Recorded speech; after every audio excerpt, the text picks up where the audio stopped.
As a teenager, I was homeless on the streets and a high school dropout, and now I'm running my own company in New York City.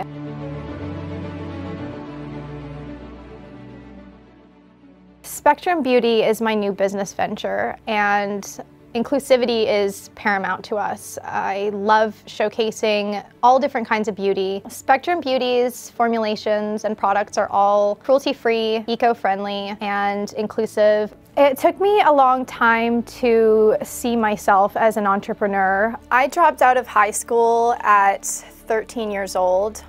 My family situation at home was really turbulent. I was dealing with a lot of abuse and instability. So I spent some time living with friends and some time living on the street as well. And I got my first full-time job at a fast food restaurant when I was either 13 or 14 years old. When I was 19 years old, I was kind of looking for any job that I could find to pay the bills and put a roof over my head. And I connected with a business owner and started doing some personal assistance work. But shortly after securing that job, found out that this person was abusive and broken, just like the people that had come before.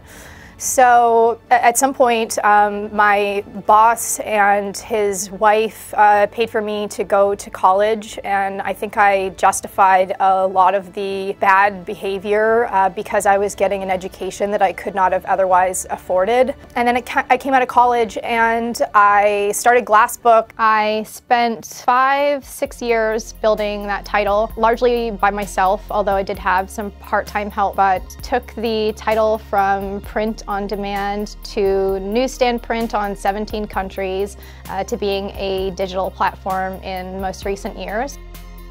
So my decision to enter the beauty industry was largely because I saw a lot of things that I didn't agree with.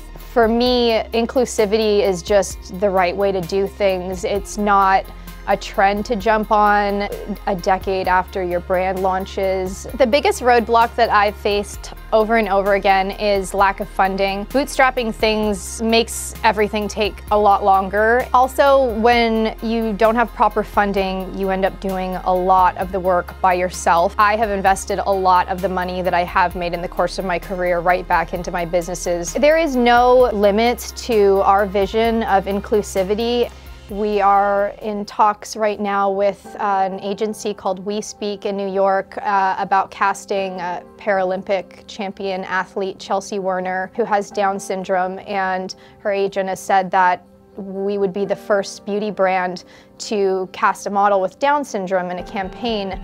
And when you really think about the fact that there are a lot of people living with Down syndrome, and they're shopping, they're purchasing cosmetics, they're purchasing clothes.